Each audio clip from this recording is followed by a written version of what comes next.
Muy buenos días, bienvenidos a este seminario del Instituto de Biología. Antes que nada, le solicitamos poner en modo silencio su celular. Les recordamos que hay dos salidas de emergencia, una de su lado izquierdo y otra de su lado derecho. Y por favor, es recomendable que usen cubrebocas y de no ser así, por favor que se sienten dejando un espacio del compañero de al lado. El día de hoy nos visita el doctor Gabriel Ramos del Centro de Investigaciones en Óptica. El doctor es originario de la Ciudad de México y sus estudios profesionales los realizó en la Facultad de Ciencias de la UNAM y se graduó como físico en 1996. Posteriormente hizo estudios de posgrado y recibió grados de maestría y doctorado en ciencias ópticas por la Universidad de Arizona en los años 2000 y 2003 respectivamente. En el año 2004 se integró como investigador del Centro de Investigaciones en Óptica a través del programa de repatriación de científicos nacionales patrocinados por el CONACYT. Los temas de investigación en los cuales trabaja son biofotónica, óptica no lineal, fotofísica de materiales orgánicos y espectroscopía. Sus proyectos de investigación tienen un carácter multidisciplinario con impacto principalmente en el área biomédica y trabaja en estrecha colaboración con científicos nacionales y extranjeros. Ha publicado 114 artículos científicos en revistas especializadas y cuenta con una patente registrada en Estados Unidos.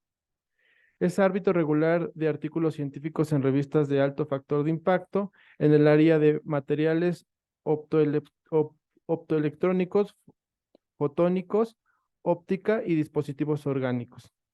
Ha sido catedrático a nivel posgrado y licenciatura y ha dirigido 9 tesis de doctorado, 14 de maestría y 21 de licenciatura. Es miembro del Sistema Nacional de Investigadores, nivel 3, y de enero del 2013 a mayo del 2019 fue director de investigación del Centro de Investigaciones en Óptica. Y de septiembre del 2019 a noviembre del 2020 realizó una estancia sabática en el Georgia Institute of Technology. Muchas gracias. ¿Me escuchan?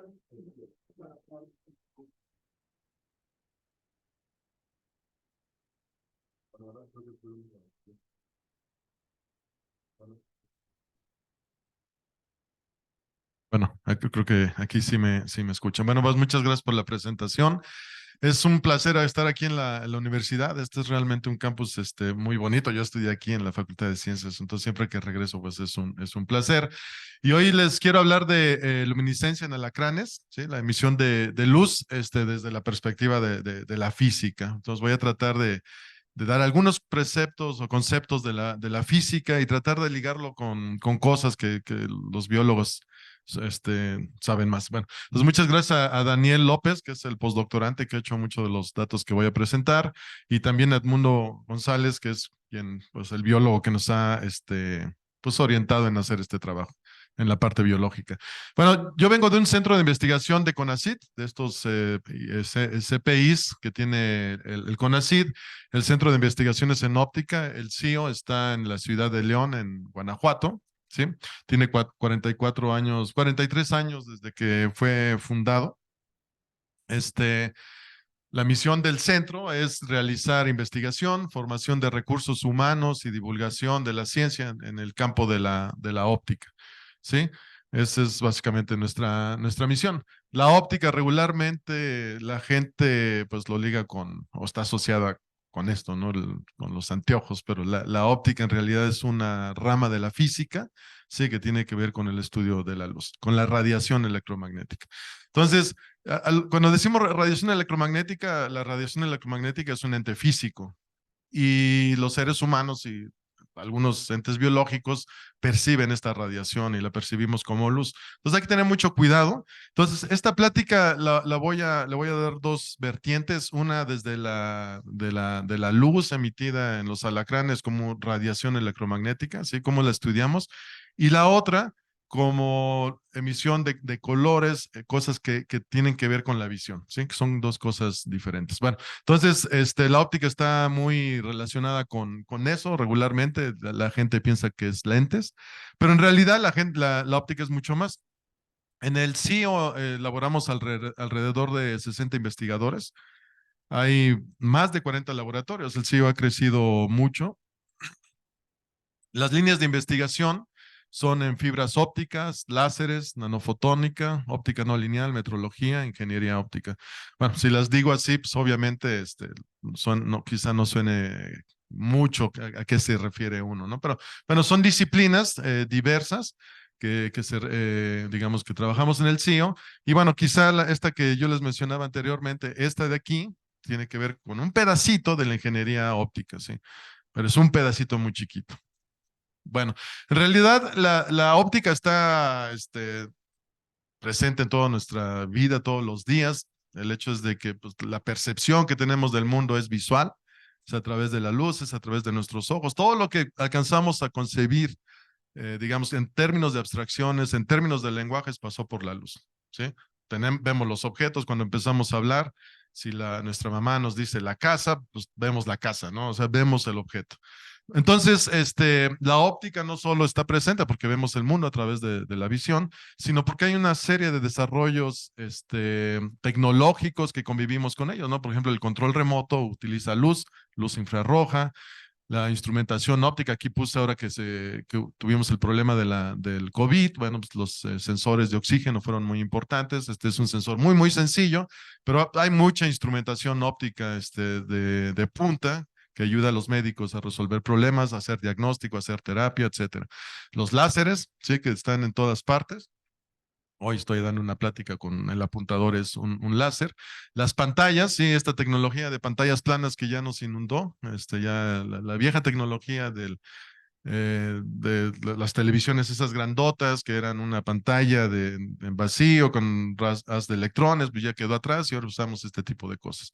La visión robótica, el reconocimiento biométrico, ¿sí? El conocimiento que tenemos del universo es a través de la luz. Sabemos todo lo que sabemos del universo, o gran parte de lo que sabemos, es por la radiación electromagnética, y parte de esa radiación es luz, ¿sí?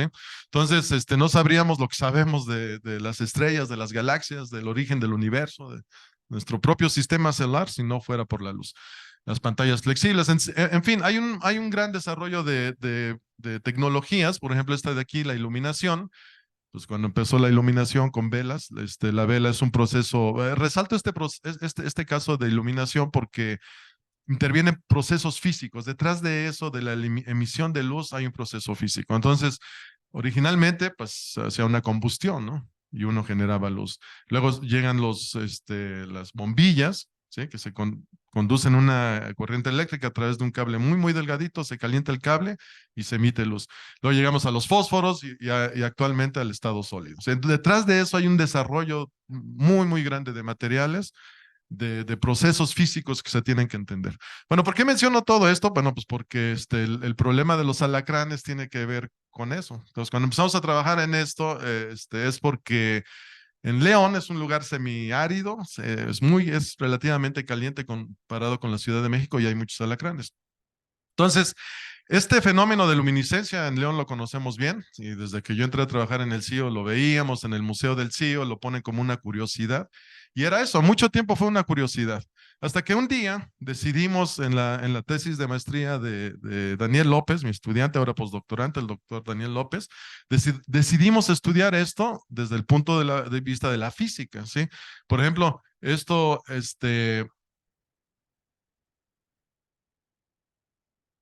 por ejemplo, si una pregunta era si todos los alacranes, esta luz verdosa, azul verdosa, es la misma en términos de radiación, ¿sí? Electromagnética es la misma, o cada especie, cada familia, o incluso entre géneros, ¿sí? Había una diferenciación. Entonces, nos dedicamos a buscar la literatura en la parte biológica, porque casi todo es en la parte biológica, y sí hay muchas cosas desde que se descubrió el fenómeno en 1954, pero había poco desde el lado de la física. Sí, bueno, entonces nos abocamos a estudiar este problema. El problema en sí o el proceso físico, sí, se le llama bueno, en general es luminiscencia, pero es un tipo especial de luminiscencia que es la fluorescencia. La fluorescencia es que iluminamos el objeto, en este caso con radiación de esa que hay en los antros, radiación negra, ¿sí? Ultravioleta, y el exoesqueleto, algo tiene, que emite luz, en este caso azul verdosa, ¿sí? Aquí están los rangos de longitud de onda que emiten los alacranes.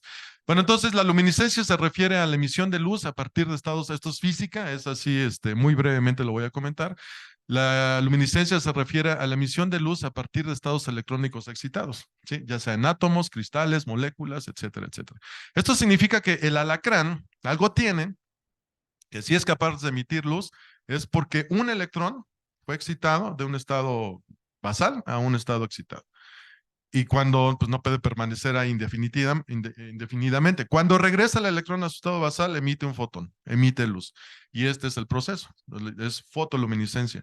No confundir con el proceso de bioluminiscencia, ¿sí? Aquí hay diferentes tipos de procesos. La excitación de un electrón puede ser química, térmica, mecánica, eléctrica, óptica, etcétera. Entonces, en el caso, por ejemplo, de las luciérnagas, es un proceso químico, es una reacción química, no es fluorescencia.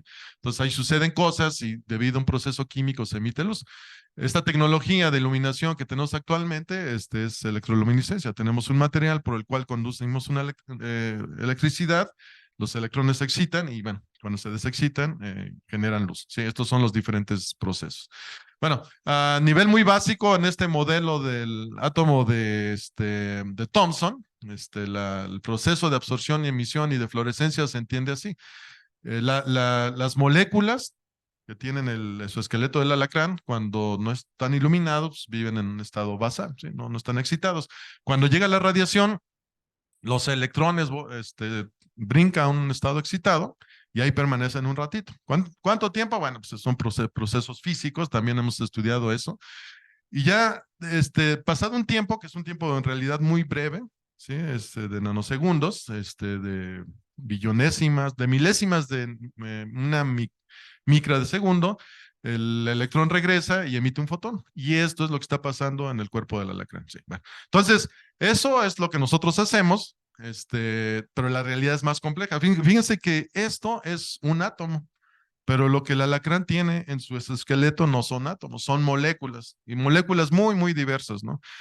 Obviamente el esqueleto, si digo barbaridades desde el punto de vista biológico, me disculparán, soy físico, supongo yo que el esqueleto tiene una función. De primero, pues tiene que ser rígido, tiene que ser fuerte para que el alacrán pueda, sobrevivir, se pueda defender, pueda ser un buen cazador, etcétera. Entonces, son moléculas las que hay ahí. Entonces, el proceso en términos físicos es más complejo que los que les mostré anteriormente. Entonces, hay un estado basal, ¿sí? Un estado excitado electrónico, un segundo estado electrónico, etcétera. Entonces, cuando uno excita, por ejemplo, del estado basal a los estados superiores electrónicos, cuando se relaja, hay niveles vibracionales.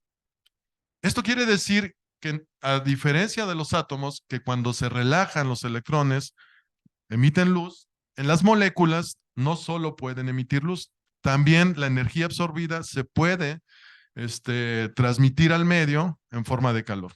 Bien, y este proceso ustedes lo conocen bien, bueno, está nublado, pero si salen al sol, exponen su propio tejido a la luz solar, lo primero que van a sentir es que se calienta. Y lo que sucedió es esto, la luz que viene del sol excita los electrones y cuando se desexcitan de los estados excitados, liberan calor al medio. Sí, ese es el proceso que sentimos todos los días, ¿no? De los cuerpos se calientan, no solo el tejido biológico, sino cualquier cuerpo. Bueno, los procesos también de decaimiento también pueden emitir luz. El tejido, también nuestro tejido es capaz de emitir luz. Lo hace de manera muy ineficiente, pero también es capaz de emitir luz, el tejido celular. Bueno, la pregunta entonces desde el punto de vista físico es, y en general, por ejemplo, cuando uno desarrolla materiales luminiscentes, uno quiere que los procesos de decaimiento que emiten luz sean más eficientes sobre los procesos no radiativos, ¿sí? Que son térmicos. Eso es lo que la tecnología, por ejemplo, de la emisión de estado sólido ha hecho. Bueno, en el alacrán, pues se emiten luz, por alguna razón las moléculas se optimizaron, para emitir luz. En vez de caer de manera no radiativa, generar calor en el tejido, pues emiten luz.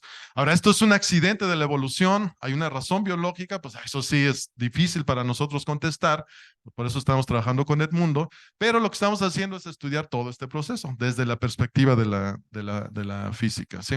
Bueno, estos son los modos vibracionales. Si tomáramos un grupo, digamos, orgánico típico CH2, este es el carbón y son dos átomos de hidrógeno, los azulitos, las cosas se ven así, todas las cosas están vibrando, nuestro cuerpo, todas nuestras moléculas están haciendo esto, y esto es calor. Entonces, cuando excitamos las moléculas de nuestro cuerpo, del tejido, o del exoesqueleto del alacrán, mucho de la energía relajada se va en forma de calor, ¿sí?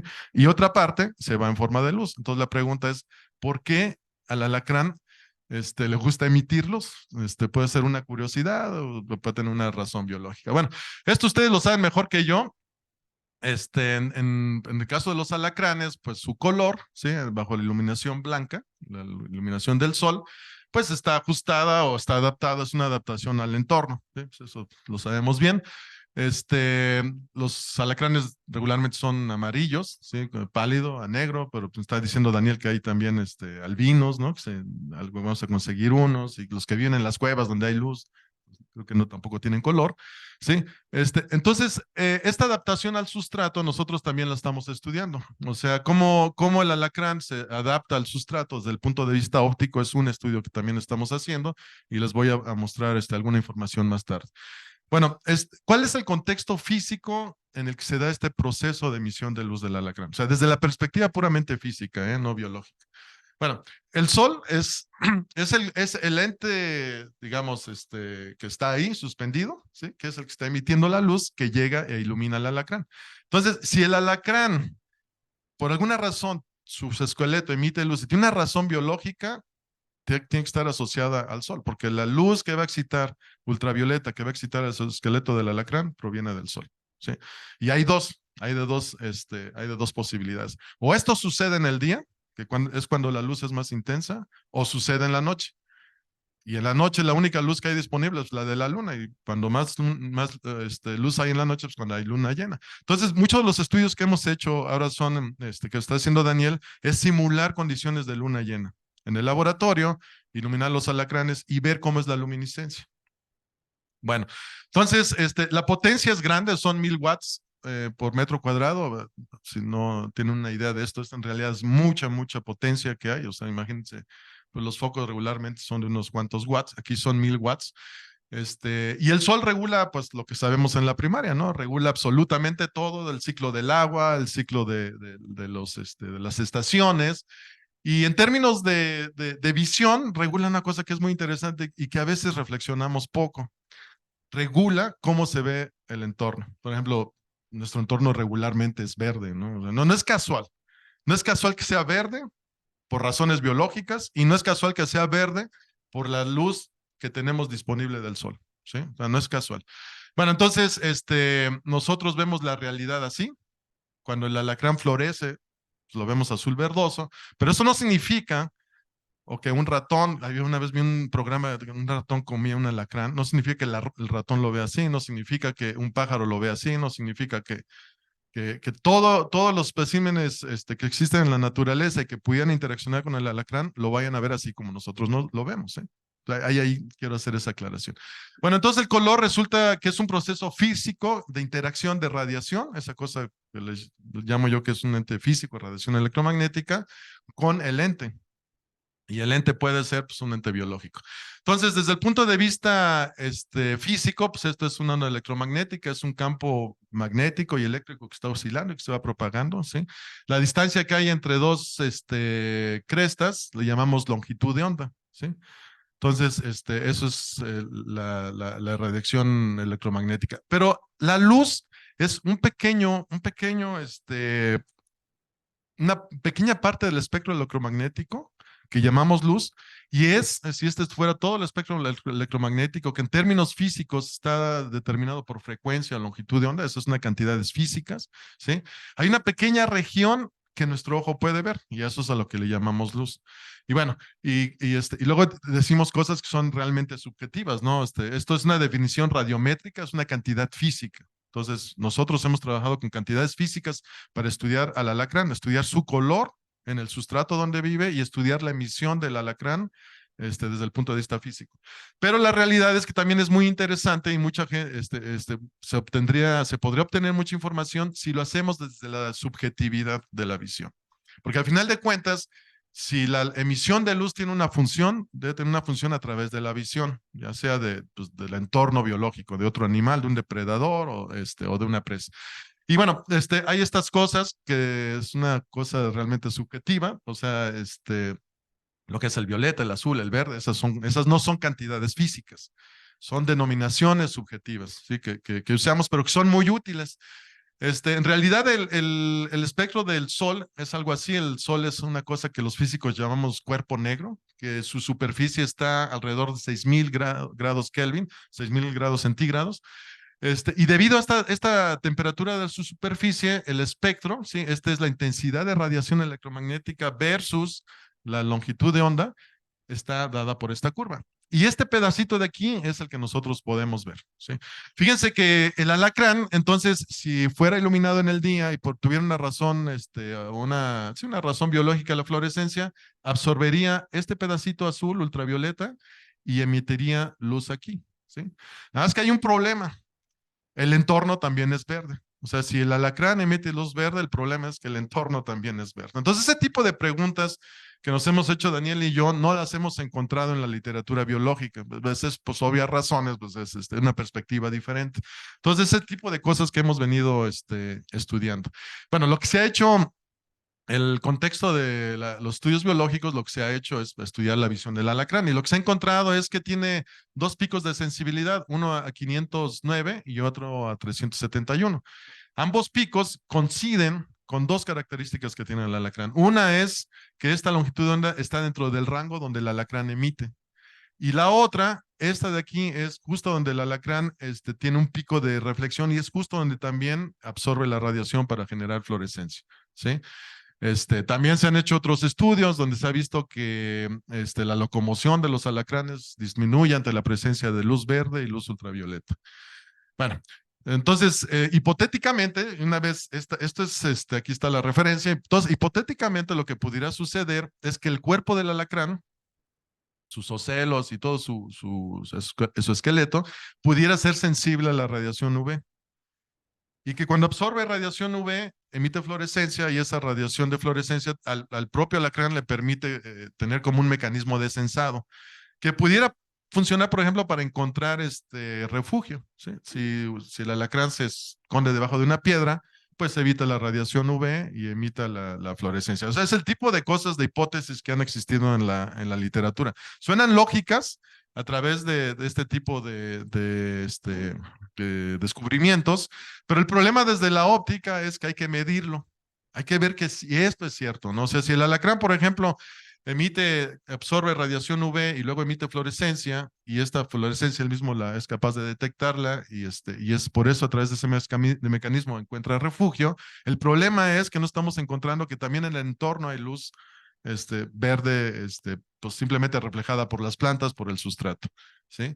Bueno, el alacrán tiene estas son las dos principales moléculas que emiten la radiación, ¿sí? Aquí está la curva de absorción, entonces esta es la absorción en función de la longitud de onda de la beta carbolina, y una derivada de cumarina es lo que tiene su esqueleto del alacrán. Entonces, absorben aquí, ¿sí? Entonces, esto es absorción o emisión en función de longitud de onda, y como podemos ver, absorben el ultravioleta y en el azul, y emite en esa cosa que le llamamos verde azul, que eso no es una cantidad física, es nada más para entendernos.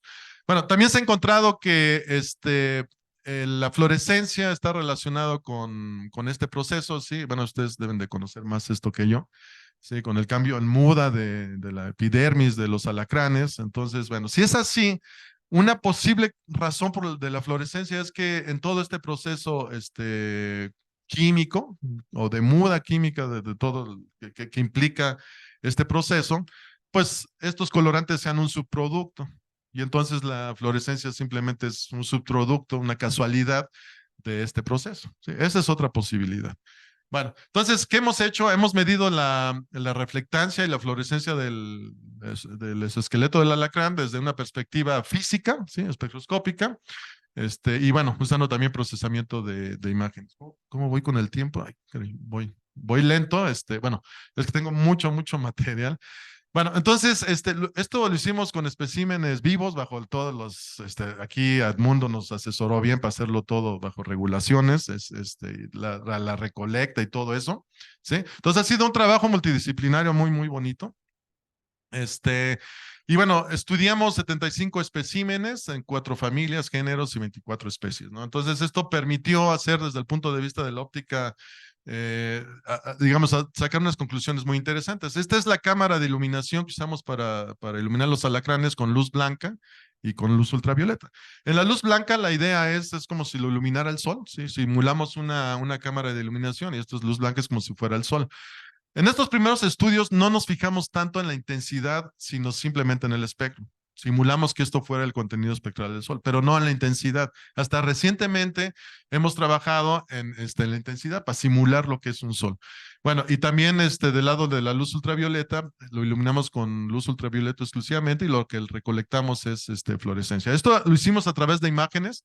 Entonces, esta es una imagen, esta es la imagen original de luz blanca y esta es la imagen original iluminada con luz UV. Y como pueden ver, bueno, pues estas son ya las imágenes procesadas. Hacemos un procesamiento digital de imágenes con la finalidad de detectar áreas en el alacrán donde haya mayor intensidad de reflexión, de absorción o de emisión. ¿Sí? Entonces, estas son las fotos ya procesadas. Este es el alacrán. Estos colores son falsos y simplemente el azul significa el nivel más bajo de que refleja el alacrán y el rojo es el más intenso, donde el alacrán refleja más la luz blanca, ¿sí? Entonces, como se podrán dar cuenta, el primer resultado es que el alacrán, digamos, su esqueleto no es heterogéneo, no es homogéneo en cuanto a la capacidad que tiene ni de reflejar la luz blanca, ni de emitir fluorescencia. Bueno, entonces, estos dos hallazgos, pudiéramos que en alacrán en específico, hacerlo a través de muchas especies y hacerlo a través de género, por ejemplo, hembra, macho, y ver si eso tiene una correlación con algún aspecto biológico. Y bueno, lo que hemos encontrado cuando usamos diferentes especies es que esta característica persiste, esta característica de la fluorescencia que es heterogénea en el cuerpo. Si se dan cuenta, se concentra en las pinzas y en la cola, donde tiene el aguijón. Y en el mesosoma es un poquito más tenue y esto persiste independientemente de la especie. En algunas especies es más marcado que en otras. Cuando hacemos esto a través de los géneros, por ejemplo, si comparamos machos y hembras, esta es la intensidad de fluorescencia y estos son las diferentes especies que estudiamos. En realidad encontramos que estadísticamente no hay ninguna diferencia. Tanto los machos como las hembras emiten exactamente igual para cada una de las especies. Esto supongo yo que la conclusión es obvia, ¿no? Entonces esto no sirve, la fluorescencia no es un mecanismo o difícilmente podría servir como un mecanismo. Ay, perdón, te estoy tapando, ¿verdad? Difícilmente podría servir como un mecanismo para de digamos que las especies, los géneros, pudieran entre ellos reconocerse, ¿no? Bueno, la anterior era el mesosoma, lo mismo pasa por las pinzas, ¿sí? Y bueno, en la cola, en el metasoma, sucede exactamente lo mismo. No hay una diferenciación entre hembras y machos. Bueno, lo que sí es que el mesosoma tiene una emisión de luz más tenue que, como les había dicho anteriormente, que las pinzas y la cola, ¿no? Entonces, de ahí se podrían sacar algunas conclusiones que pusimos en un artículo. Entonces, la fluorescencia heterogénea puede estar relacionada con este proceso, ¿sí? Que sucede en el exoesqueleto. Y bueno, ¿por qué sucede una diferenciación en cómo se estructura, digamos, la dureza del exoesqueleto? Pues puede tener una relación con una manera más eficiente de matar a una presa o una manera más eficiente de defenderse de un depredador. O sea, esas son hipótesis que pusimos en un artículo. Pero bueno, eso ya lo publicamos. La otra parte que queda pendiente es la sensibilidad acerca del color. O sea, si la luz que emiten los alacranes pudiera tener una utilidad biológica en términos del reconocimiento, ¿sí? Y, digamos, encontrar pareja o depredador, etcétera. Ahora, aquí viene un problema. Lo que les acabo de mostrar anteriormente, es físico. Entonces, cuando graficamos la intensidad de luz reflejada contra la intensidad de fluorescencia, encontramos una tendencia. Los alacranes más claritos emiten mayor luz, mayor fluorescencia. Los más oscuros emiten menos radiación. Bueno, esto también está asociado con un hecho biológico, ¿no? Hasta donde entiendo, pues los más claritos viven en sustratos o en ambientes arenosos, en el desierto, etcétera. Los más oscuros, donde hay hojarasca, en bosques, en cosas así. Entonces está relacionado con aspectos biológicos. Pero nosotros lo que hacemos es física. Entonces, este es el espectro de reflectancia, ¿sí? En función de la longitud de onda. Y fíjense cómo hay un pico de reflectancia aquí, ¿sí? Justo donde el alacrán tiene una mayor sensibilidad en sus ocelos. Bueno, esto lo hicimos con todas las 27 especies, ¿sí? Entonces, creo que ningún estudio había encontrado esto. Y esto se repite en todas. Entonces, aparentemente hay una tendencia muy sólida que esto es cierto para todos los alacranes. Bueno, otra cosa interesante que encontramos es que si bien esto es la intensidad de emisión en función de la longitud de onda, otra cosa que encontramos es que, como les había dicho anteriormente, los alacranes emiten de manera diferenciada, ¿sí? Unas especies emiten más y son claritas y otras emiten menos y son más oscuras, pero el espectro es exactamente el mismo. ¿Sí? Bueno, pues entonces esto significa que la fluorescencia difícilmente pudiera funcionar como un rasgo característico para detectar especies, al menos en términos de espectroscópicos. En intensidad, sí, podríamos, si tuviéramos una colección suficientemente grande de especies, a cada una de las especies le correspondería un nivel de fluorescencia. ¿Sí? Esa sería la idea. Y bueno, en la literatura se habían publicado muchos valores de este valor pico, ¿sí? Este valor central de máximo de emisión. Si se dan cuenta, están un poco discordantes.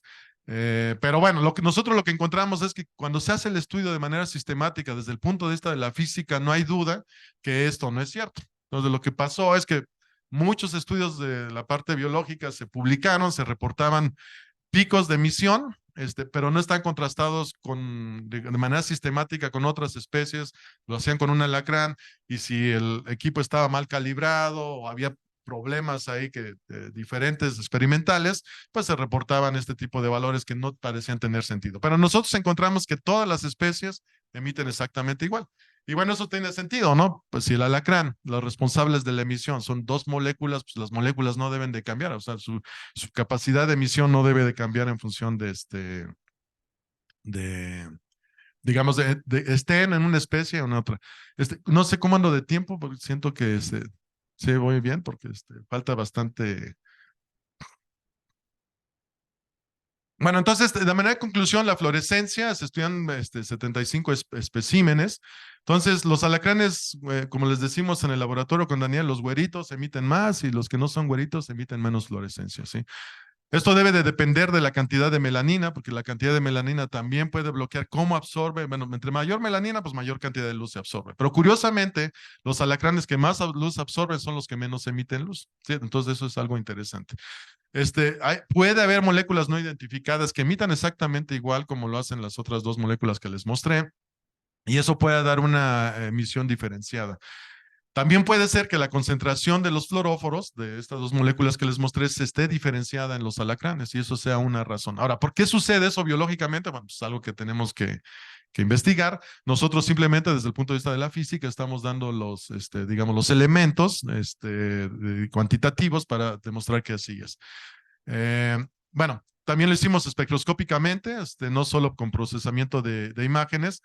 Y lo más interesante es que entender que la tonalidad del color y la intensidad de fluorescencia puede implicar adaptaciones morfofisiológicas locales al sustrato en el que se habitan los alacranes, en el que habitan los alacranes.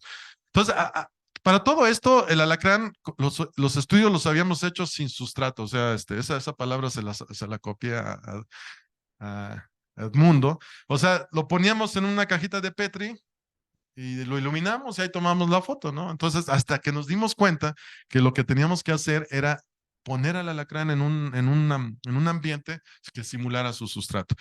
Y ahí empezaron un montón de problemas. Entonces, déjenme ahora hablarles de otra aproximación que ya no es desde la física, sino es desde la visión, que es el análisis de imágenes RGB. Todos están familiarizados con esto, seguramente, bueno, supongo que lo habrán oído hablar. Todos los días convivimos con esto. Entonces, estudiamos la fluorescencia en el sustrato bajo condiciones de iluminación nocturna. Entonces, bueno, entonces nuevamente, los alacranes se adaptan a su entorno, su color tiene que ver con el sustrato, ¿sí? A veces algunos se camuflajean mejor que otros, pero en general tienden a replicar el sustrato. Bueno, entonces este estudio lo hicimos desde la perspectiva de la visión, y aquí quiero aclarar una cosa. Lo que vamos a decir es subjetivo a la visión humana, no significa que ni que el alacrán se vea a sí mismo así, ni sus otros seres biológicos que pudieran interaccionar con él lo vean así cuando florece. Entonces, en el ojo humano tenemos conos y bastones, que nos permiten ver en tres colores. Este es el origen de la visión RGB. Entonces, los bastones nos son útiles para la visión nocturna, ¿sí? No ven a color, pero pueden ver poca luz. Y los conos son de mayor agudeza para la agudeza visual y pueden ver en tres colores. Entonces, aquí en el tejido, que es la retina, ¿sí? Hay unas moléculas, ¿sí? Bueno, no importa cómo se llaman, pero hay tres tipos de moléculas asociadas a las proteínas que tiene el ojo en la retina, y estas moléculas son capaces de ver luz azul, roja y verde. Es decir, vemos en tres colores. Es la visión tricromátrica. Entonces, pues nuestros ancestros, pues evolucionaron, se adaptaron al entorno, el entorno era verde, ¿sí? Entonces, por eso no es casual que veamos nuestra mayor sensibilidad es en el verde. Si el entorno es verde, pues ahí debe estar la sensibilidad. Pero el punto es que vemos en tres colores, ¿sí? Este, la percepción es una sensación, no es una cantidad física. Quiero recalcar esto. Esto es un proceso, está basado en un proceso subjetivo de la visión humana y, bueno, pues, basado en que podemos ver en tres colores básicos, hemos hecho tecnología de colores. Ahora que estoy viendo el proyector, lo que está haciendo el proyector y la computadora es conjugar tres colores, el rojo, el verde y el azul.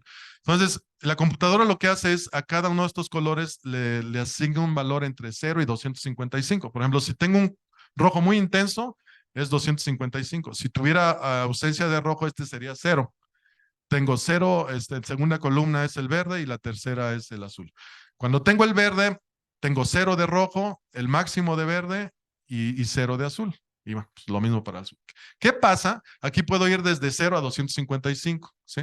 ¿Qué pasa si los combino? Por ejemplo, si pongo 255 de rojo y 255 de verde, obtengo este amarillo. El azul obtengo de combinar estos dos en estas cantidades. Si pongo 200, 200, 200, pues obtengo este color. Entonces, tengo 255 entradas para cada uno de los colores. Entonces, ¿cuántos colores puedo generar? Pues 255 elevada a la tercera potencia. Esa es la cantidad de colores que puedo generar electrónicamente. Y más o menos mi ojo podría distinguir alguno de ellos. Pero culturalmente nombramos, no, si yo les pregunto, ¿cuántos colores puedes nombrar? De esta cantidad de que son millones de colores posibles en esta tecnología, pues unos 20 quizá, ¿no? Entonces es un problema curioso, ¿sí? Y yo aquí se los traigo como un hecho que debemos de tomar en cuenta para analizar el problema de los alacranes. Entonces, es bien sabido que los alacranes ven en dos colores, ¿sí? Uno siempre se pregunta, ¿y cómo verán las cosas? Bueno, pues hipotéticamente quizás sí, si están los loros así, nosotros los veríamos así, y quizá el perro los vería así, ¿sale? Entonces, es bien sabido también que los pájaros tienen moléculas que les permiten ver en 4 tonalidades. Entonces, bueno, pues ahí están las referencias. Esto puede estar exagerado y lo traigo no necesariamente porque sea cierto, sino porque pudiera ser una manera de visualizar cuál es el problema cuando vemos de manera diferente la realidad. Entonces, una visión humana lo vería así y quizá un pájaro lo vería así. Un humano vería un pájaro así, pero los pájaros así mismos se verían así. Entonces, esto se los digo para que más o menos poner el contexto del problema del color que tienen los alacranes en los sustratos y la fluorescencia de los alacranes. Entonces, los colores como tal no existen, ¿sí? No es una cantidad física, lo que existe es la sensación y la percepción sensorial. Y bueno, por una convención humana, les ponemos nombres a algunos de ellos que podemos identificar. Y bueno, pues tenemos un montón de tecnologías. Si ustedes van allá al Home Depot, hay tarjetitas de las pinturas que vienen y les ponen nombres, ¿no? A las tonalidades, hay nombres muy curiosos. Bueno, ¿cuál es la diferencia entre estos dos carros? En una plática de divulgación que di hace poco, les pregunté cuál es la diferencia y muchos pudieron decirme diferencias físicas entre y este, ¿no? O sea, perdón, no encontraron, me dijeron características físicas de estos dos objetos, que eran grandes, que eran sólidos, metálicos, muchas cosas físicas, ¿no? Y cuando les pregunté del color, nadie me pudo precisar, porque si yo les preguntara qué cosa es el rojo, no, es muy difícil responder a esa pregunta, ¿qué cosa es el azul? Y un estudiante me dijo, el rojo es pasión. Eh, pero es algo pues subjetivo, ¿no? Entonces, bueno, y tan subjetivo es que si yo les pregunto qué ven aquí, cada uno de nosotros va a ver cosas diferentes. El 2% de nosotros, de los que estamos aquí, que somos como quizá una o dos personas de los que estamos aquí, van a tener el mismo problema que yo. Yo nada más veo el 12 aquí, pero en todos los demás círculos no veo nada. Veo colores, veo circulitos de colores, pero no veo nada, ¿sí? Entonces, y no obstante, vivo y hago vida y al rojo le llamo rojo y al azul le llamo azul y vivo con todo mi entorno. ¿Sí? El problema se llama daltonismo y es debido a un científico que era Dalton, John Dalton, inglés, que precisamente él tenía este problema.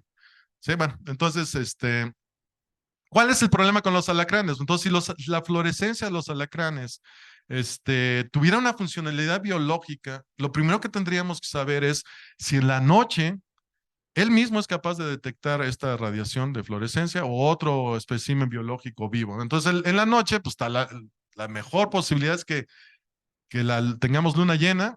La luz que viene de la luna llena, pues es la luz que se refleja, que viene del sol, que se refleja en la luna y que llega a la Tierra, ¿sí? Bueno, entonces este es el espectro de la luna llena, ¿sí? Entonces el alacrán tendría que absorber un pedacito de este espectro, la parte azul, y emitir en la parte verde, si esto tuviera una funcionalidad. El problema es que también en el entorno va a haber luz verde, porque aunque ustedes en la noche salgan aquí, por ejemplo, me imagino que la luna llena debe ser muy bonito aquí en Ceú, que no hay mucha contaminación lumínica. Si hay una luna llena, van a ver que no se ve verde, es como blanco, como gris, ¿no? Entonces, esto significa que sí hay luz verde. Entonces, la luz emitida por el alacrán tendría que diferenciarse del entorno. Bueno, entonces, ¿qué es lo que hicimos? Este es lo último que ha hecho Daniel. Usamos tecnología RGB, todo lo digital ahora es tecnología RGB, todos los colores en la tecnología es rojo, azul y verde, la combinación de esos. Entonces, tanto la emisión podemos tener luz blanca, ¿sí? Generando estos tres colores, como la detección. Y bueno, todo lo que hizo Daniel es, ahora sí, estudiar el alacrán. Quizá no se ve muy bien, pero aquí está el alacrán ya en su sustrato. Tenemos una roca, tenemos arena, que es ¿qué alacrán fue, Daniel? Un centuroides, ahí de Guanajuato, ahí se ve. Y si no se ve bien la fotografía es porque hacemos una cámara donde simulamos el espectro y la intensidad de la luna. Esto que está aquí muy intenso es un disco que usamos, es un disco óptico, un material de referencia que es un reflector perfecto, por eso se ve muy intenso. Entonces, si ustedes ven oscuro es porque parte de la radiación, el sustrato, el alacrán, la piedra lo absorben, pero este es un material perfecto de reflectivo para todos los colores. Entonces, esta es luz blanca y lo bonito de esto es que podemos hacer un análisis por colores. Lo podemos hacer en el rojo, ¿sí? En el azul y en el verde. Eso es lo bonito de esta tecnología. Pero insisto, esto no es desde el punto de vista de la radiación electromagnética, es desde el punto de vista de la visión. Es por así decirlo, es cómo podríamos nosotros saber si en verdad el alacrán podríamos ver su fluorescencia cuando está siendo iluminado por una luna llena y cuando la misma luna llena tiene luz verde. Ese sería más o menos el problema. Y el problema es medir eso. Bueno, Daniel ya lo hizo. Son problemas, son resultados más o menos preliminares, pero que pronto los tendrá de una manera más robusta. Esta es la intensidad de luz reflejada. Este es cada uno de los del 0 al 255 de la entrada del valor de píxel que les dije anteriormente, entonces varían de 0 a 255. Entonces iluminamos con luz, Daniel ilumina con luz blanca con una luna llena, así le llamamos, la intensidad espectral de una luna llena, y lo que encuentra es que esta parte de aquí es el reflector, pues obviamente es muy intenso, pues porque es un reflector perfecto y llega a valores muy, muy grandes. Pero fíjense, este es el blanco, que le llamamos blanco. Luego el alacrán está aquí y la tierra, ¿sí? Está aquí. Estos dos son el alacrán y la tierra. Y fíjense que son muy parecidos, el alacrán y la tierra, si los analizamos en el canal rojo, canal verde y canal azul. Y pues eso tiene sentido. Físicamente, pues el alacrán ha desarrollado el color de su esqueleto pues para confundirse, ¿no? Con el entorno. Entonces, esto desde el punto de vista de los colores lo demuestra muy bien. Esta es la piedra, pues obviamente la piedra refleja más intensamente, entonces, bueno, pues acá se ve claramente, ¿no? El alacrán, si se subiera a la piedra, no estuviera bien camuflajeado. Bueno, entonces, esto es con luz blanca, analizando cada uno de los colores. Ahora, ¿qué pasaría si ilumináramos exclusivamente con luz azul? Entonces, iluminamos con luz azul el alacrán y detectamos luz verde. Y luego medimos esta luz verde y la cuantificamos para ver si esta luz verde es mayor, menor o igual a la luz verde que hay en el entorno, en el sustrato, proveniente de la luna llena. No sé si se entiende la idea. A ver si. Entonces, la idea es la siguiente. El alacrán lo iluminamos con luz azul en nuestro sistema artificial. El alacrán emite luz azul verdosa. Parte de la luz es fluorescencia, pero también dijimos que su esqueleto refleja. Entonces, parte de la luz que incide se refleja y parte de la luz es absorbida y se emite como luz verde, como fluorescencia. Y esta luz verde se dispersa en el entorno y se mezcla con la luz del ambiente, que también es verde. Bueno, aquí está el resultado, entonces esta es la intensidad. Fíjense que cuando iluminamos con luz verde, pues obviamente iluminamos con luz verde y el canal azul y el canal rojo pues son casi cero. Si es luz verde, pues el alacrán, no hay luz que refleje, el alacrán no refleja esos dos colores, pero refleja mucha luz verde, obviamente, ¿sí? Luego iluminamos el alacrán con luz azul exclusivamente y bueno, pues aquí tenemos la cantidad de luz azul reflejada y tenemos esta cantidad de luz proveniente del alacrán. Esa cantidad de luz verde es la fluorescencia. Pero fíjense cómo es muy pequeña comparada con la luz del entorno. Lo cual yo creo que sospechamos esto desde un principio, ¿no, Daniel? Yo decía, es difícil que la fluorescencia, a lo mejor como ópticos tenemos esa sensibilidad o ese feeling. Es difícil que la fluorescencia emitida por el alacrán en la noche pueda ser discriminada, ¿sí? Bueno, entonces con Daniel hicimos otro experimento. Bueno, ¿qué pasa? Dado que tenemos una luna artificial en el laboratorio, pues se incrementa. Una luna es la intensidad de una luna llena. Eso está bien conocido, reportado en la literatura. Entonces, aumentemos la intensidad de radiación hasta simular que tenemos la intensidad de 2 lunas llenas, 3 lunas llenas, así hasta 15 lunas llenas. Es como si de repente la luna se volviera muy intensa. Bueno, cuando hacemos eso, fíjense que la luz en el entorno, ¿sí? La que emite el alacrán, es alrededor de 15. Para que esa cantidad de 15 fuera emitida en manera de fluorescencia, deberíamos de tener aproximadamente 14, 15 lunas. Esto significa lunas llenas. Esto significa que la cantidad de luz en el ultravioleta que hay con una luna llena no es suficiente para competir con la luz verde que hay en el entorno, ni con la propia luz verde que emite el alacrán. Sí, bueno, esto es así como de lo más reciente que hemos hecho, lo tenemos que sistematizar más, ponerlo más bonito. Creo que se me fue el tiempo, falta una parte, bueno, ahí están las fotografías, no se ve bien, pero bueno, las conclusiones del análisis RGB es que bajo la iluminación espectral equivalente a una luna llena, lo hicimos en el laboratorio, originalmente quisimos tomar fotos cuando había luna llena, le decía a Daniel, pues vete y pesca la luna llena, pero es muy difícil porque está contaminada la ciudad y es muy difícil encontrar un lugar oscuro, entonces, bueno, pues lo hicimos en el laboratorio. Cada canal de RGB, por cierto, no dije que es RGB, es del inglés, es el rojo, el verde y el azul. Cada canal de cada uno de estos colores de luz esparcida por su esqueleto tiende a ser la misma que la del sustrato, ¿sí? El camuflaje. Esto es en la noche.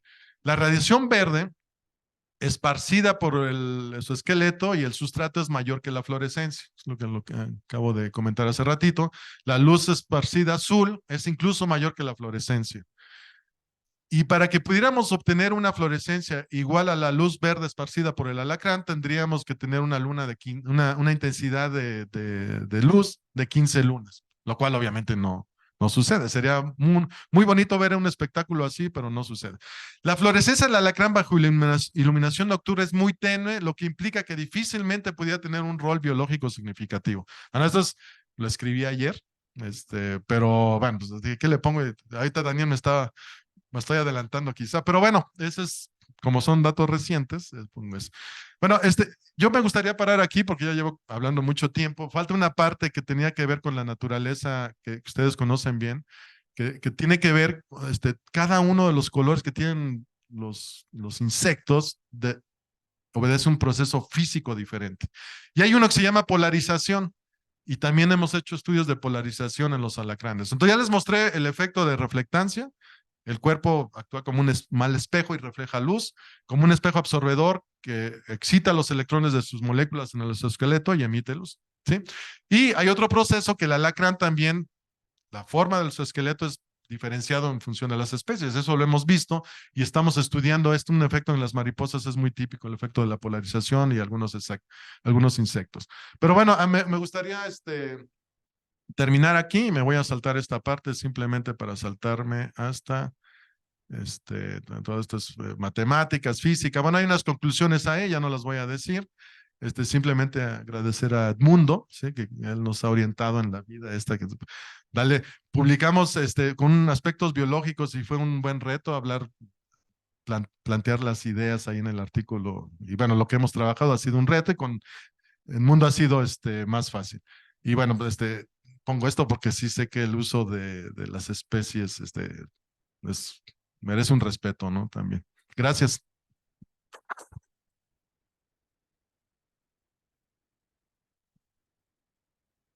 ¿Tenemos tiempo para preguntas?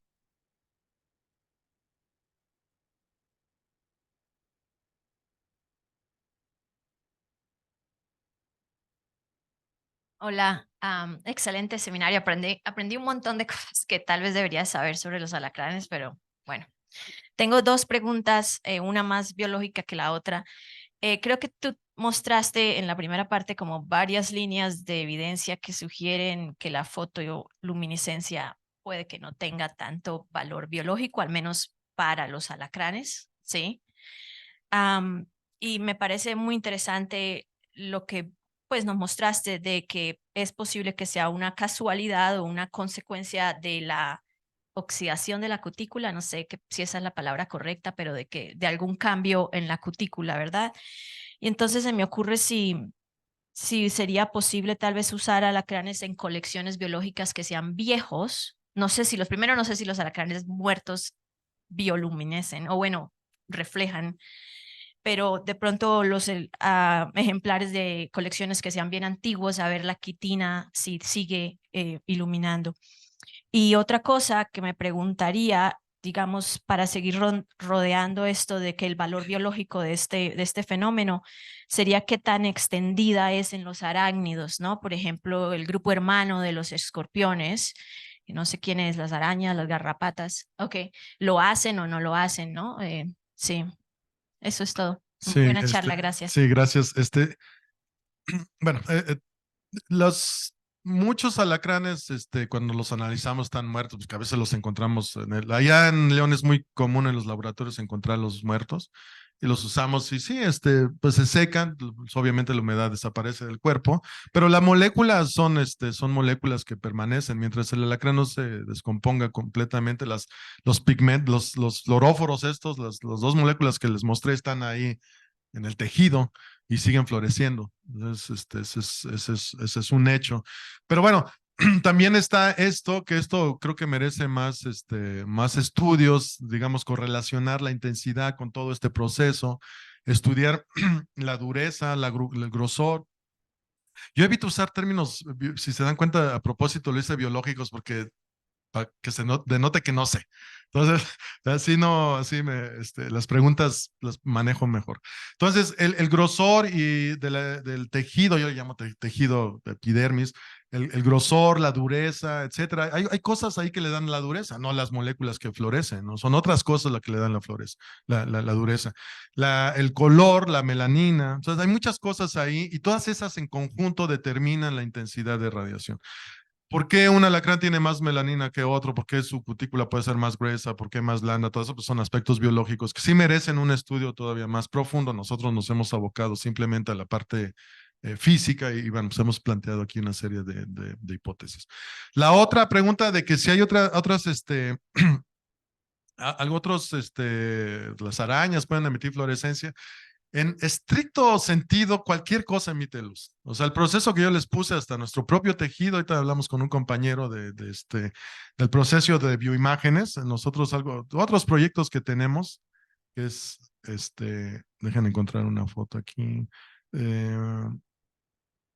Esto de aquí. Entonces, este es una línea celular, sí, está el núcleo, el citoplasma, esto, digamos, este tipo de imágenes se obtienen con microscopios de fluorescencia y el tejido o las líneas celulares se tiñen, ¿sí? Y se tiñen con fluoróforos, con este tipo de cosas que tienen el alacrán. Lo que se trata es que sean lo más eficientes, ¿sí? Bueno, cualquier tejido va a hacer esto que les mostré, ¿no? De que el electrón, estamos constituidos por electrones, el electrón se puede excitar y se relaja, pero no hay ninguna razón biológica para que nosotros cuando nos da el sol emitamos luz, ¿no? Puede ser un contrasentido biológico, entonces no lo hacemos, entonces nuestras moléculas se han adaptado, han evolucionado de tal manera que no sea el proceso que predomina, y el que predomina es que se genera calor en el tejido, ¿sí? Eso. Entonces, seguramente habrá muchas arañas o otros insectos que lo hacen. Las luciérnagas lo hacen, no es fluorescencia, es bioluminiscencia, es quimioluminiscencia, o sea, hay un proceso químico y ahí sí tiene un sentido biológico, ¿no? Hasta donde sé. Espero haber contestado. Muy interesante la plática, felicidades. Y yo tengo una pregunta, a lo mejor no entendí muy bien esto. El término camuflaje, desde el punto de vista biológico, se usaría, digamos, para aquellos organismos que se confunden con el ambiente y,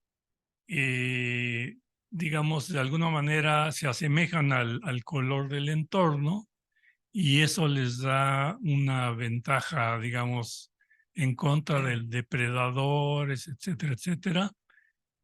Pero yo esperaría que se hablara en términos de camuflaje en organismos que están activos durante el día. En este caso, se está usando el término camuflaje para los alacranes que básicamente tienen una actividad nocturna. En este sentido, ¿cuál sería el valor, digamos, adaptativo de ese camuflaje?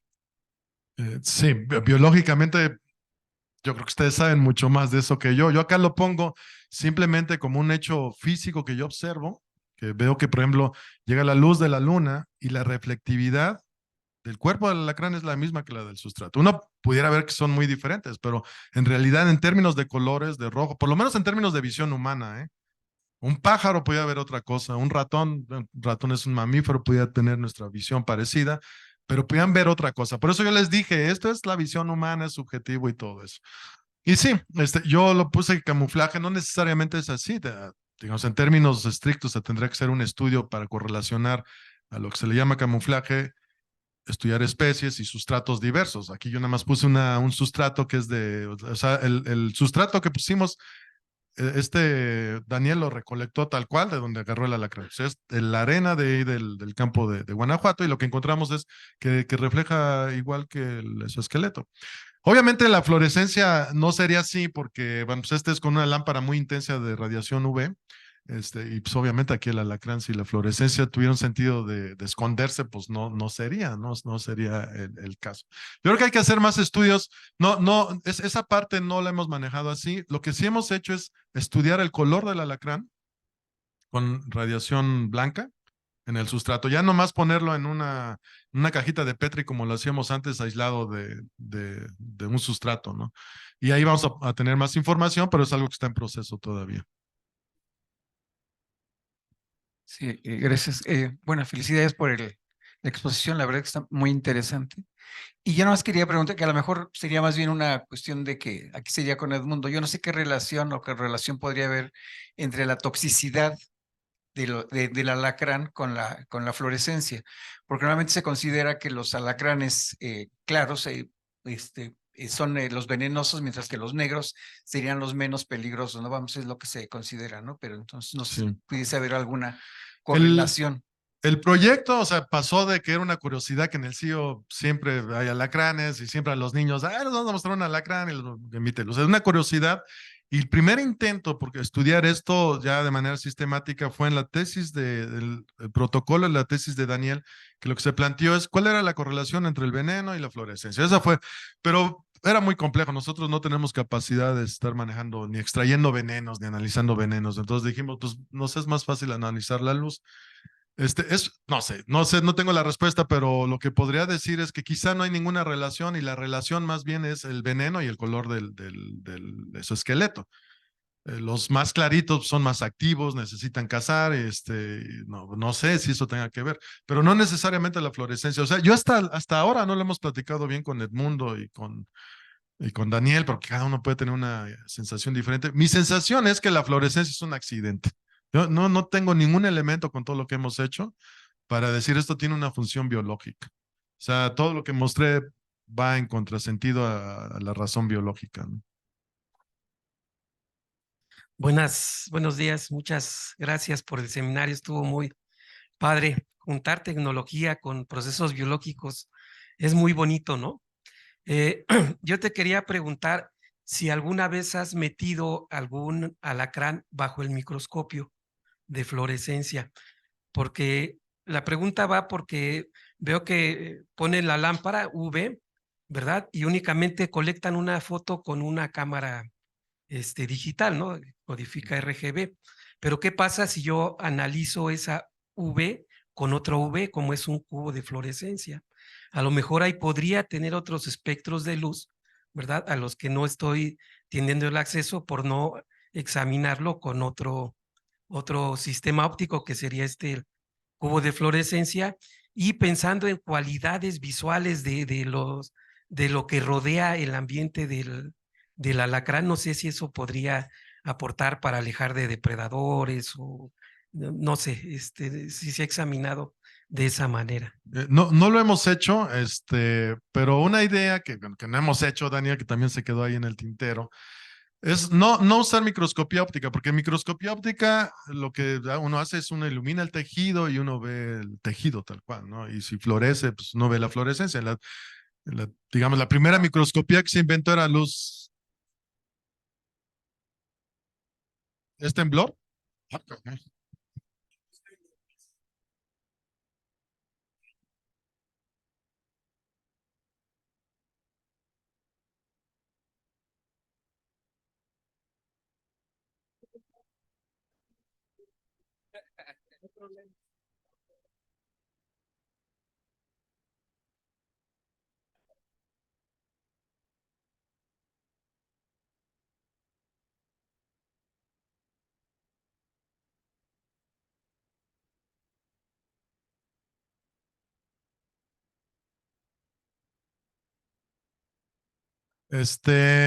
Yo viví aquí el temblor del 85 y algunos otros después, pero ya tiene años que no siento un temblor, entonces así, pues, si me vieron así que palidecí, es una, este, a ver, sí.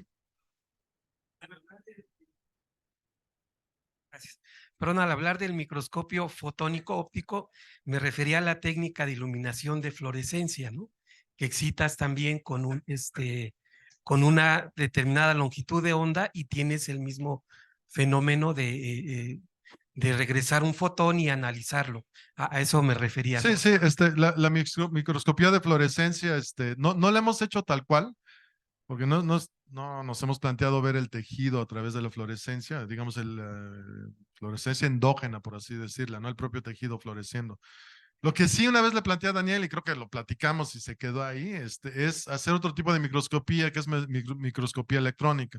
Si ponemos el tejido y en vez de iluminarlo con fotones, lo iluminamos con electrones, esos electrones van a excitar al tejido, proceso que yo les mostré, y van a emitir luz, con la ventaja que podemos tener mayor resolución y penetración en el tejido.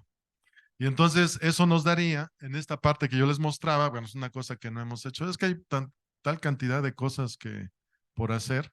Esta parte que yo por ejemplo, bueno, donde estaba, esta de aquí. Entonces, bombardear con electrones el tejido y obtener imágenes de eso. Eso sí no lo hemos hecho, pero va en línea incluso está pensándolo bien también con de fluorescencia podríamos hacer eso, porque con el de fluorescencia podemos hacer un barrido en Z.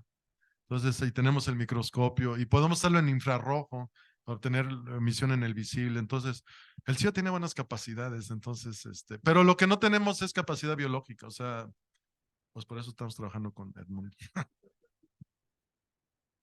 Hola, hola. Muchas gracias por el seminario. Y sí, creo que los biólogos a veces tenemos la obsesión de buscar valor adaptativo en cada uno de los caracteres, ¿no? Y es muy probable que al final simplemente sea un accidente, como lo dices. Sin embargo, creo que puede ser que se esté buscando en el lugar equivocado, ¿no? Este valor adaptativo. Y estos datos de que tú dices que en todos los alacranes es más o menos el mismo patrón que encuentras, nos hace pensar, obviamente, que así era en el ancestro común de todos los alacranes, ¿no? Digamos que eso es como una herramienta de biología comparativa básico. Pensamos que en el ancestro de todos los alacranes era más o menos así y todas las especies vivas de hoy lo heredaron de ese ancestro común. Y ahorita estaba tratando de conectar ideas de la evolución de escorpiones y bueno, Edmundo ya me dirá, pero yo recuerdo que estas cosas son viejísimas, del silúrico y tal, y se plantea que estos organismos se originaron bajo del mar, eran acuáticos originalmente, ¿no? Entonces ahorita estoy pensando que tal vez estamos buscando algo donde ya no está, sino que un valor adaptativo muy importante pudo haber sido cuando se originaron estos organismos, y esto fue bajo el agua, en condiciones marinas. Entonces, no sé si hasta valdría la pena tratar de hacer algunas de estas observaciones con un medio físico distinto, como podría ser una simulación de agua marina, y encontrar algo distinto. Yo no sé nada de física, supongo que estos valores de estos que estás mostrando aquí ocurren en un medio aéreo. No tengo idea qué pasaría abajo del agua, pero puede ser que se encuentre otra historia distinta y ahí sí puedan decir, sí, aquí está un asunto interesante, ¿no? También pensando de qué tamaño eran estos alacranes en el Silúrico, no sé, era un tamaño gigantesco, ¿no? O sea, según recuerdo, los fósiles son gigantescos y creo que ahora el alacrán más grande, pues no medirá tanto, ¿no? Entonces, también puede ser que una cuestión de tamaño sea relevante para este tipo de estudios, ¿no? Entonces, lo que se me ocurre, tal vez estamos buscando en el lugar equivocado, tal vez sí tuvo algún valor adaptativo en algún momento. No tengo idea si eso tenía un nombre, porque a veces los biólogos usan la palabra exaptación, pero para referirse a algo que fue adaptativo en algún momento y después cambió y tiene otro valor. No sé si hay algo que tuvo un valor adaptativo en algún momento de la evolución y que ahora no tenga nada y que hoy lo interpretemos como un accidente. Sí, efectivamente, puede ser algo que observamos hoy que viene de algo del pasado, como un apéndice, ¿no? Así como nuestro apéndice que está ahí, pero que quién sabe por qué está ahí, que pudo haber tenido otra función en el pasado. Efectivamente, esto puede ser así, es algo que han venido heredando, perdió una funcionalidad biológica, pero sigue apareciendo ahí. Sí, pudiera ser. Y en cuanto perdón, estudiarlo en diferentes medios, evidentemente, esto es interacción. Nosotros le llamamos interacción radiación-materia. Entonces, cuando vamos al alacrán, para nosotros es una superficie que le llamamos óptica. Y la interacción es interacción, radiación, materia y su esqueleto en el aire. Sí, ¿cómo sería en el otro entorno? Creo que no cambiaría mucho, porque el proceso de absorción son otras cosas, el color son otras cosas, pero no va a cambiar mucho si lo hacemos en agua. Bueno. No, bueno, y ahí también mi siguiente pregunta, supongo que hay algún tipo de simulaciones para saber cómo era la radiación en el Devónico, Silúrico, por ahí, cómo estaba la radiación solar, cómo estaba porque pues es interesante estas ideas de que necesitas 14 lunas para que tengas algún efecto, cómo eran las condiciones, no hoy, sino cuando se originó el grupo. Sí, eso es muy interesante. Yo la verdad no sabría responder cuando existían esos alacranes, cómo era la radiación del sol, ¿no? El sol ha estado durante mucho tiempo en esa temperatura superficial de 5.000, 6.000 grados Kelvin. Pero la atmósfera, ¿no? La atmósfera ha ido cambiando y eso lo sabemos bien. Cómo ha llegado la luz al entorno ha sido diferente y en función de eso pues, son los organismos como se adaptan, ¿no? Como lucen, ¿no? Sí, es que hay cantidad de cosas. Y a lo mejor es una cosa que está ahí como curiosidad bonita y todo, pero es una reminiscencia de algo que no tiene nadie. A lo mejor pues es difícil encontrar, ¿no?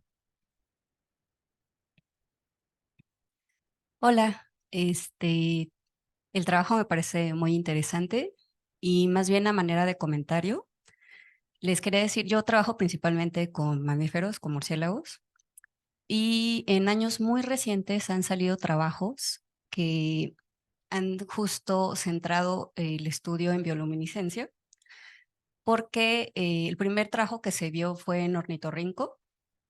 Es de pura casualidad, gente que fue a campo y llevó estas lámparas, vio que los ornitorrincos presentaban también esta característica.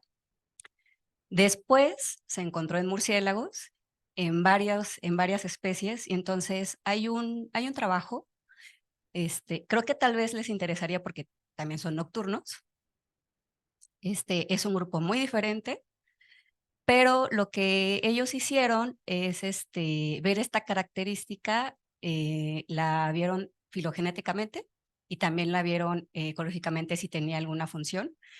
Hicieron un sinfín de análisis y llegaron a la conclusión justo a la que les menciona el doctor Alejandro, de que es algo que se presenta en varios grupos, que no parece tener como una función actualmente y que es simplemente algo que se ha retenido a través de la historia. Entonces, no sé, tal vez les interese ver esos artículos y es más Sí, bien como un sí, comentario. ahorita a ver si pedimos un poquito más de información, Daniel, porque sí, eso sería muy interesante, ¿no?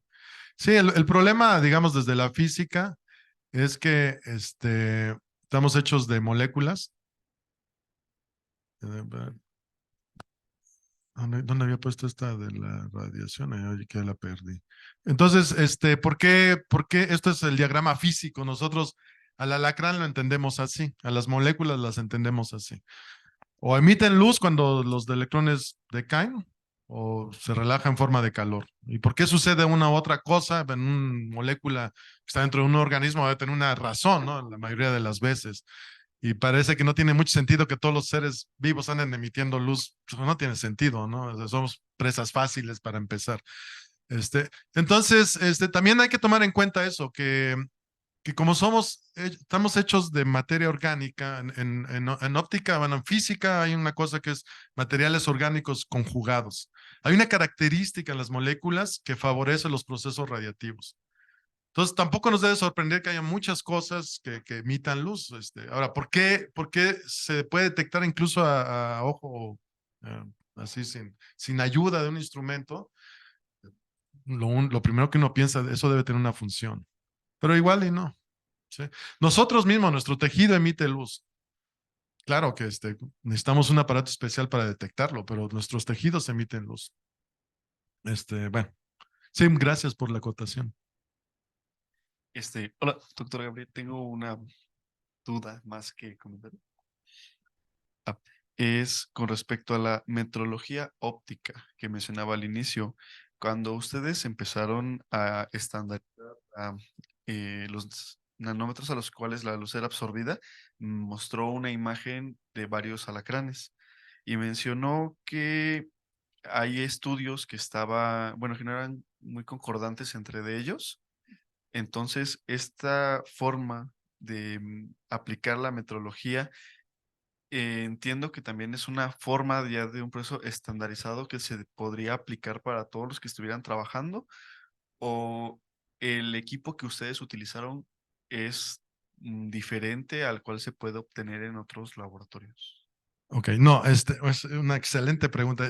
Entiendo qué es lo que me estás preguntando. Lo que me estás preguntando, ustedes, este es un espectro. O sea, físicamente, yo les decía, en física no decimos, ay, es rojo, es verde, porque incluso sale del rango visible y ya no. Entonces, hay un parámetro que es la longitud de onda o la energía. Sí, ese es el parámetro físico, o la frecuencia, o la energía, o la longitud de onda. O sea, los tres parámetros están relacionados.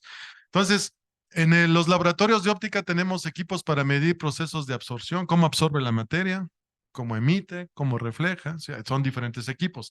Entonces, lo que nos entregan esos equipos básicamente son espectros de este tipo. En este caso es uno de reflectancia en función de la longitud de onda.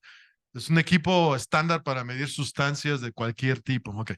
¿Dónde estuvo acá? Eso no lo dije, pero ¿dónde estuvo acá digamos, lo retador? Es que el alacrán lo medimos en vivo. O sea, tuvimos que meter al equipo, al alacrán, a un equipo existente para hacer espectroscopía y que nos pudiera medir esto. O sea, nosotros no inventamos este tipo de caracterización, es estándar en física. Nosotros lo que desarrollamos es el protocolo para inmovilizar al alacrán, meterlo al equipo. No es sencillo, porque si tú ves los equipos, pues no están diseñados para medir alacrán, están diseñados para medir otro tipo de sustancias, de materiales. Y es lo que hicimos, ¿no? Está el mérito. Bueno, Daniel es el que hizo todo, ¿no? Yo nada más me emociono y le platico que a veces qué es lo que hay que. Pero Daniel es, o sea, y con la ayuda de Edmundo, un problema era cómo lo inmovilizamos, ¿no? Sin que implique algo no ético. Bueno, ustedes saben más de esas cosas que nosotros. En el caso de que tengamos especies con las que también estemos trabajando, pero no estén completamente reportadas su longitud de onda, ¿también se pueden mandar con usted para hacer ese estudio? Sí. ¿O No, se sí, hace sí. con Edmundo? O sea, si yo hubiera puesto para hacer buena estadística 100 especies, no sé cuántas especies hay, ¿no? Pero se hizo con las suficientes de tal manera que la estadística fuera robusta y que la conclusión lo fuese también. Creo que la conclusión es todos los alacranes, el que te agarres va a emitir igual. Porque al final de cuentas, pues son las dos mismas moléculas, puede haber más, pues son las mismas. Lo único que cambia es la intensidad. Lo que aprendimos es todos emiten igual, todos tienen las mismas moléculas, pero todos emiten de manera diferenciada en intensidad. Entonces, unos alacranes emiten más, otros emiten menos. La razón por cuál sucede eso, pues creo que tiene que ver con el ambiente. Y no en términos de fluorescencia, sino en términos del color del alacrán, de la melanina, por ejemplo. Sí, entonces, para sacar una conclusión así de robusta y ya terminar con este problema, pues, habría que ir en ese sentido. Entonces, nosotros como físicos aportamos la parte espectroscópica. ¿Sí? Y entonces aquí el problema lo traté en dos vertientes: espectroscópica, en unidades físicas, longitud de onda, potencia, etcétera, y color. Entonces, cuando hablé de color, dije, bueno, pues que al final de cuentas, si el alacrán emite esto que le llamamos verde, si sirve para que alguien lo vea o para evitar que alguien lo vea, pues debe de tener sensibilidad o no sensibilidad al verde o lo que sea, pero en términos de color, que es algo subjetivo. Sí, no sé si me explique. Sí, muchísimas gracias. Sí. Bueno, yo nada más quiero complementar un poco de lo que platicaste, de lo que preguntaron los doctores acerca de la evolución. ¿Qué tiene que ver con esto de la evolución? En evolución hay como dos procesos básicos. Uno es la evolución darwiniana, en donde basamos, básicamente hay 4 o 5 motores que producen los cambios y esto permite que los animales persistan en el tiempo, ¿no? Y uno es la adaptación. La adaptación es un proceso en el cual los organismos adquieren una característica que les permite sobrevivir a un ambiente cambiante. Yo no me quiero rendir, como decía el doctor por ahí, o sea, que a lo mejor estamos buscando en un lugar equivocado y no tiene un proceso adaptativo. Hay dos cosas que son súper importantes en términos de adaptación. Una es que la reflexión de la luz ultravioleta es percibida por los mismos alacranes. Es decir, que los alacranes se ven a sí mismos reflejando la luz ultravioleta y ven otros alacranes reflejando la luz ultravioleta. Exacto, en ese punto. Y la segunda parte que tiene que ver con la fisiología del alacrán es que los alacranes cuando nacen no producen luz ultravioleta, no reflejan la luz ultravioleta. Es un proceso de maduración del cuerpo del animal en el que aproximadamente a las 24 o 36 horas los fluoróforos se producen químicamente, una reacción química en el hepatopáncreas que produce estos fluoróforos, los sintetiza y los lleva al cuerpo, los reparte en todo el exoesqueleto y a partir de las 38 o 40 horas los animalitos comienzan a reflejar la luz ultravioleta. Entonces es un proceso en el que se invierte muchísima energía, hay un proceso químico que produce estos fluoróforos, hay un gasto energético en llevarlos al cuerpo, a todas las partes del cuerpo. Entonces esto habla de una inversión metabólica bastante fuerte, por lo que me hace pensar que probablemente sí hay un tipo de adaptación. El problema es que no lo hemos encontrado. Estamos apenas pellizcando este fenómeno y que necesitamos encontrar muchas aristas que tienen que ver con esto, ¿no? Entonces, a lo mejor no vamos en un mal camino. Lo que necesitamos es explorar mucho más profundo estas características, asociarlos con caracteres biológicos que tienen que ver con la sobrevivencia de estos animales de alguna manera, ¿no? Entonces, Creo que la parte de evolución es un poco más compleja. Lo que le preguntaba la doctora Ivonne, si efectivamente en el árbol de la vida, de artrópoda incluso, hay muchos organismos que florecen, que tienen esta capacidad de emitir fluorescencia. En el árbol de la vida de los arácnidos, de los quelicerados, pues ahora sabemos que las cacerolitas están más cercanas a los alacranes que más lejos. Entonces, los caceroladas de mar brillan, tienen una fluorescencia más o menos tenue. Hay muchos animales que no tienen pulmones, arácnidos que no tienen pulmones, que también tienen fluorescencia. Hay arañas que sí florecen, o pillones que florecen. O sea, este fenómeno parece que es recurrente. Y tenemos dos opciones, o que es derivado de un origen bastante viejo, que lo que comentaba el doctor Oseguera, o que se ha ido adquiriendo poco a poco. Esa pregunta todavía está en el aire. Habría que hacer un análisis, a ver qué nos resuelve el mapeo en un árbol filogenético. Sí, y sí, Edmundo lo dijo mucho mejor que lo pude haber dicho yo. Pues, tú eres un experto en estas cosas. Nosotros vemos la parte física y bueno, no se restringe a los alacranes, ¿no? O sea, en realidad hay mucho por hacer y en esto de RGB yo he visto que se ha hecho con otras. Y la tecnología RGB incluso se utiliza para los robots, ¿no? Visión, así que ver manzanas y ver cuál está en buen estado y desechar en los sistemas de producción las podridas, ¿no? O sea, pues eso que vemos nosotros lo puede usar un robot para los colores, para distinguir algo, ¿no? Eso es algo interesante. Ahora, ¿cómo se utiliza esta interacción en el entorno biológico? Creo que es un campo que pues hemos venido pellizcando, como dices, ¿no? Sí, entonces es curioso porque nosotros, el alacrán, si tiene sus ocelos o su esqueleto es sensible al UV, es aquí, pero nosotros no vemos ahí. Nosotros vemos esta parte, de aquí de 400 a 700, es donde nosotros vemos, ¿no? Entonces muchas veces pensamos que como vemos las cosas, todo organismo lo va a ver así y no necesariamente es así. Entonces, también lo que les puse del daltonismo, no sé, ojalá y no haya decepcionado a nadie, un daltónico por ahí, no, que haya salido del closet de repente. Yo no sabía hasta que empecé a ver y dije, no, pues sí soy daltónico. Pero sí veo el rojo, el azul y el verde, pero lo veo muy diferente a como lo ven ustedes. Bueno, le agradecemos al doctor Gabriel su seminario y los invitamos a tomar café. Gracias.